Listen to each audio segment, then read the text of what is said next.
জয় বাংলা, এই জয় বঙ্গবন্ধু।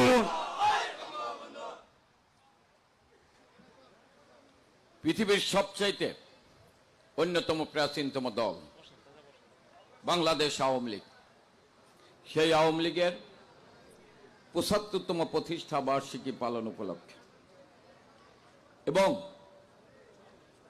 ১৯৪৯ সালের ২৩শে জুন থেকে এই পর্যন্ত যারা এই দলকে সুসংগঠিত করার জন্য বঙ্গবন্ধুর নির্দেশে, পরবর্তীতে বঙ্গবন্ধুর তনয় জননেত্রী শেখ হাসিনার নির্দেশে, নেতৃত্বে লড়াই সংগ্রাম করতে গিয়ে জীবন দিয়েছেন, অনেকের স্বাভাবিক মৃত্যু হয়েছেন, তাদের প্রতি শ্রদ্ধা জানিয়ে